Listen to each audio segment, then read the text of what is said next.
Lara, what can the GOP do to better address?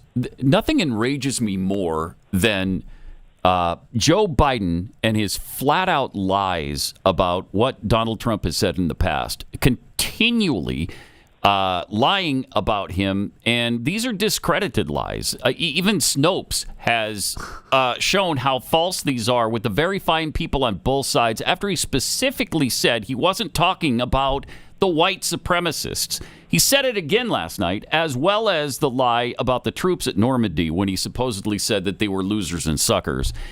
He keeps repeating these no matter what is said by any even the liberal outlets. Matter. How do you combat that? Yeah, well, I think that's what they have to bank on the left. What are they selling the American people right now? 4 more years of what we'd already had, but worse, because Kamala Harris is far more radical and far more leftist than Joe Biden. People can't survive. They know they have failed the American people, so they can only operate in lies. You hear it all the time. Federal abortion ban, Donald Trump wants. No, he said he wants that it should be back in the states. It shouldn't be decided at a federal level. Everything they do is operating in lies. And so, look, it sadly is incumbent upon us as the RNC and the Trump campaign to try and combat that. And I think the only way you can do that is actually show Donald Trump in his own words and show what he truly said. And nothing enrages me more personally than the Charlottesville very fine people hoax. Oh, I know. They started with that early on to try and divide people, to try and suggest that somehow a man who's president of the United States, who wants every American to realize their success and their version of the American dream.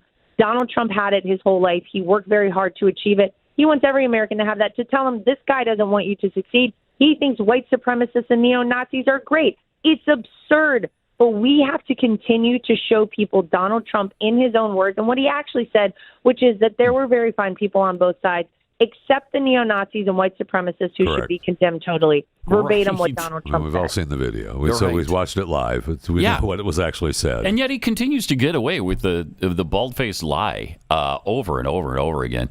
Democrats have also done a really good job with repositioning Project 25 as some sort of kookery. And really, I don't know if the RNC is okay with them repositioning that, but most of the proposals, in fact, all the proposals I've seen, are pretty reasonable. You know, protect the border. We're pro-life. I mean, these are things that just make sense for the Conservative Party. Is that something that Donald feels is necessary to distance himself from?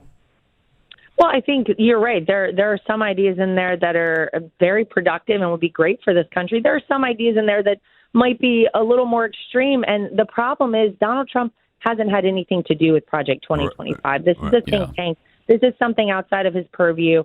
And it is, again, it just speaks to what we were talking about, which is that the Democrats have to try and make Donald Trump look extreme and crazy when, in fact, that is who they are on the other side. Yep. Donald Trump is much more centrist, and I think more people find themselves leaning to the Republican side of the aisle because the Democrats have gone so far left and so extreme. Mm-hmm. You know, it's sad that this is what we're having to argue about, and we're having to distance Donald Trump from, because he's like, look, I haven't had time to review all of this. I know some of the things I've seen I don't agree with.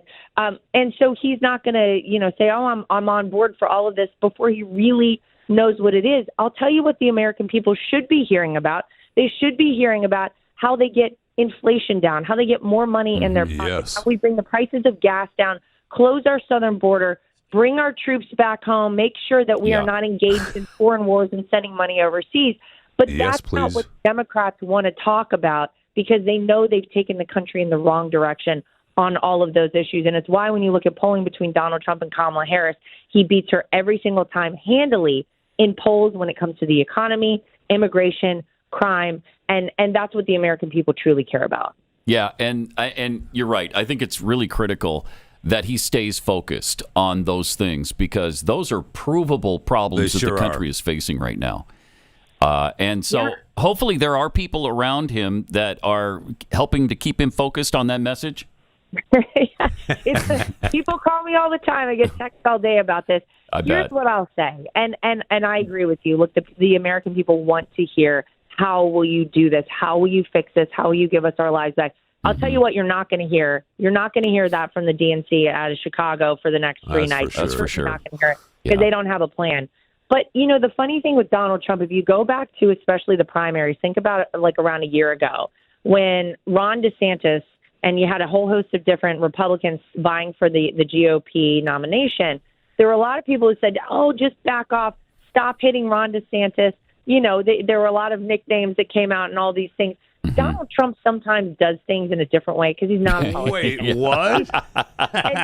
Wait, we're talking about the same guy, Donald Trump? Huh. But the funny thing is, if you look at those things, it's actually what makes him such a great president. It gives him the ability to negotiate trade agreements with Xi Jinping, to walk across the DMZ and shake hands with Kim Jong-un of North Korea, to make sure that we held Iran accountable. And there were no new wars when Donald Trump was president. We had peace agreements in the Middle East. Important. It's that way of thinking, and really, there's some genius to it in some ways, and oftentimes the things for which people typically criticize Donald Trump, you go back and look, and you're like, that was actually kind of genius. He's labeling Kamala Harris, and he's calling her these names, but they're not wrong. Kamala Harris is not a smart person. I think she failed the bar maybe 3 times before she passed it. Yeah. So, you know what? If it sticks and it works and it gets people to actually realize who someone is, maybe it's effective. And maybe when you go back and look, Donald Trump wasn't so crazy and wrong in his tactics and techniques in the past. So I hear it, and he does know the policy, knows it back, front, and sideways, and he'll tell you in an hour and a half long press conference something you won't see Kamala Harris do. That's for sure. That was awesome.